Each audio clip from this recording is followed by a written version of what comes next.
One, here I am live. I've come on live today because I just shared a post about what the best co-regulating skill for parents is, and Rachel said you should do a live about that and give examples.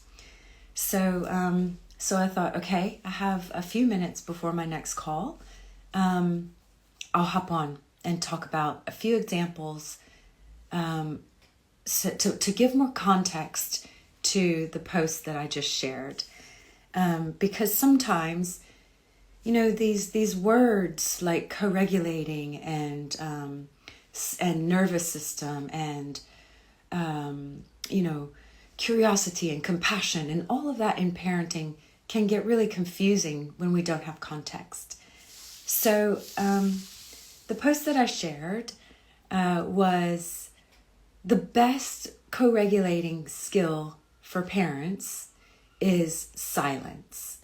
And I want to share exactly what that means, because sometimes it's tempting to give the silent treatment, which is a totally different energy that comes from a place of anger, comes from a place of trying to prove a point and trying to, in defensive mode, one-up someone.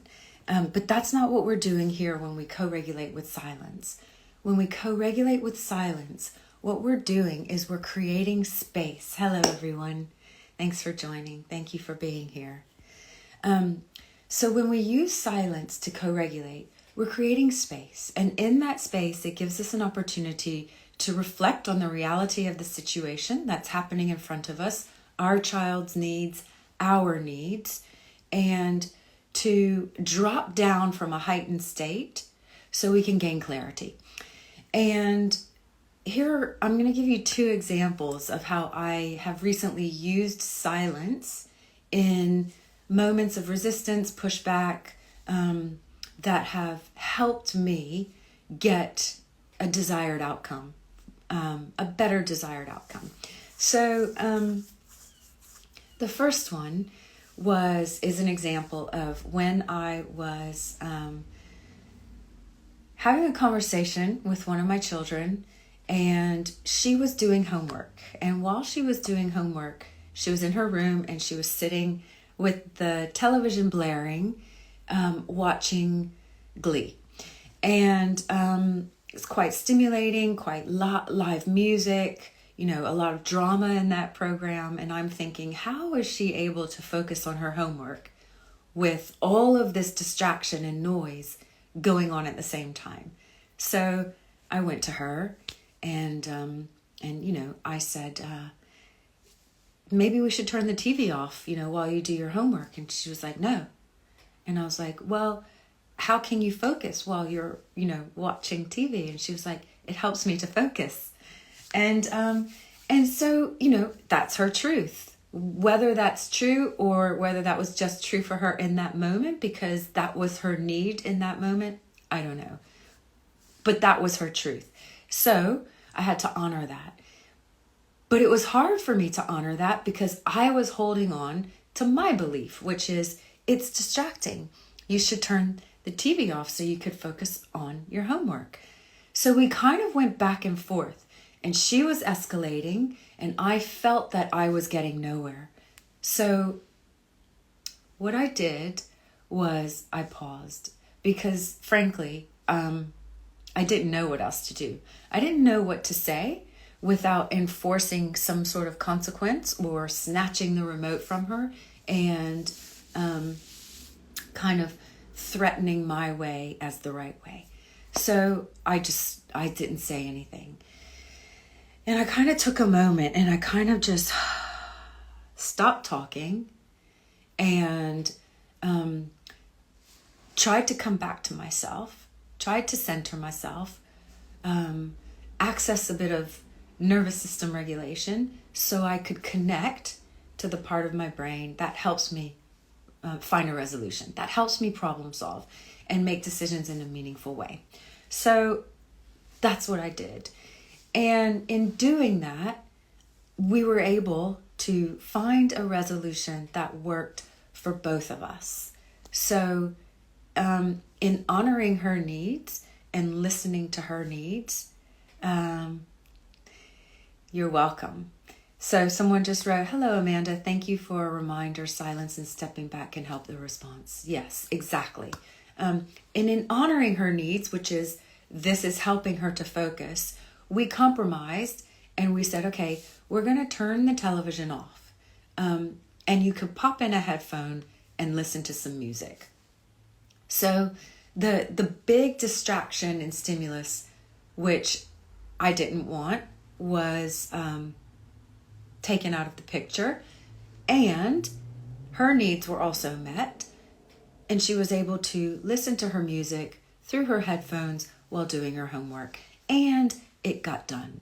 And it didn't turn into a 10-minute heated debate, fighting, arguing, trying to one-up each other, trying to be right, trying to win.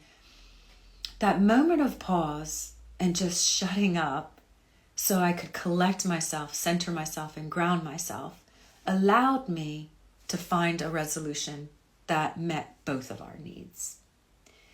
So that's an example of how silence can be used while you're trying to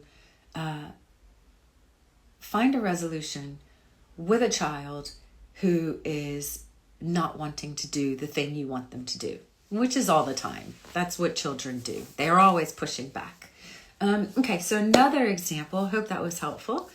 So another example is the other day, my child, my eldest, and I, my eldest is the one with the strong fight response. All right. So, and I love that about her, and I don't want that to change in her. And it shows me how I can work on myself, when she resists or doesn't agree with me and has her own opinion and believes she's right and wants her way. Great. What can I do better to collaborate with her in those moments, or if I need to hold a firm boundary and let her know that this is what it is in this moment, and we can't push up against that. So the other day, we were having one of those same things again where I was asking something of her, which she didn't agree with. She didn't want to do. So we were kind of going back and forth. And at this point, she was going up the stairs to her room. And I was kind of like following behind her and still trying to talk. And she's just running away. And I thought, she's going up the stairs. I'm still trying to talk. Why am I doing that? And so I just stopped talking. I just thought, okay, take a moment, step back, zoom out. What's the intention here? What's the actual resolution that I need from this situation? It's not about being right. It's about understanding how the two of us can exist in this relationship without hating each other, without breaking trust, without breaking connection. Because ultimately, that's what we want. Because parenting, some people say it's a job. I say it's a relationship. And in relationships, we have to feel safe. And safety brings trust. So I stopped talking. And I found silence. And I found my center. And I was able to maintain my regulated state. Moved towards her. Went to her room. Had a conversation with her. And because I was in a different state, I had a different story. And it landed with her. So ultimately, what silence does for us is it helps us to come back to ourselves. Because when we're activated, when we're triggered, when we're up here in that heightened emotional state, we've left ourselves. We've left our heart. And we can't connect with our child in those moments. We have to be grounded and centered to have a connection with our child. And that's leadership. And discipline is leadership.